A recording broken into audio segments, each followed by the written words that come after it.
All right, real quick video here for Miss Morales. She asked me to share how I am leaving feedback for students in either Google Docs or Google Slides. Now, I have looked at Kaizena and it has some amazing features, but it is very, very glitchy and I would not recommend it. I love e-comments because I can actually leave video feedback. However, that is also extremely glitchy and seems to want access to just about everything on my computer. So I've really narrowed it down to two. And honestly, as soon as I finish talking about this, I'm really going to narrow it down to one. The two that I love the most are Mote, voice notes and feedback. And before you go running to add that into Chrome, I would hold off on that because I'm going to talk about why that one is probably the best, but not the best right now. And then the second, for me personally, is talk and comment, voice notes anywhere.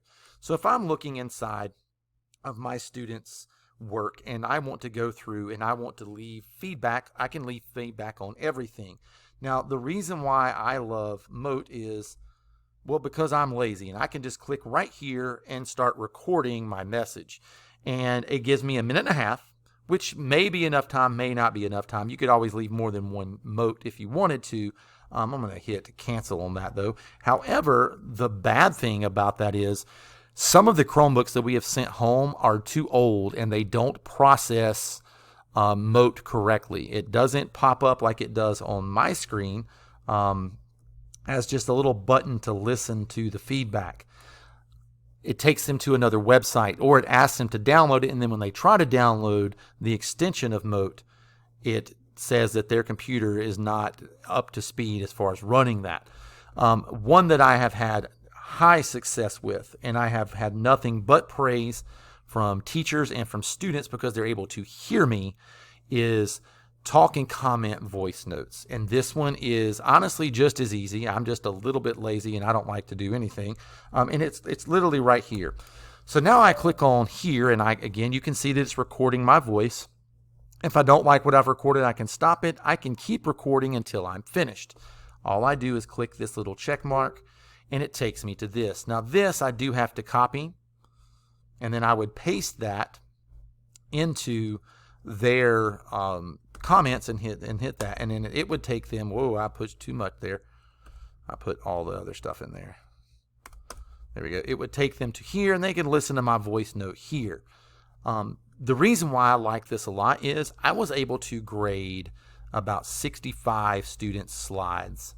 And I basically started on the first slide and I would talk my way through each slide, and I would say, students, I'm on slide 3.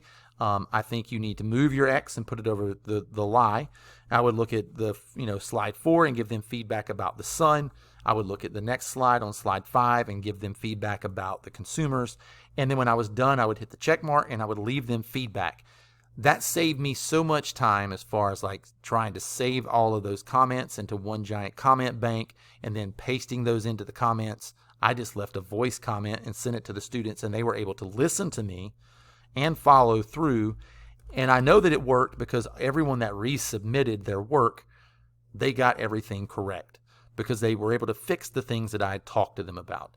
So those are the two things that I would talk about. If you have brand new computers, Mote is amazing, and it's a lot easier. Just a few things that make it shorter. But for now, for me, I would recommend talk and comment voice notes anywhere the most because it's simple to use.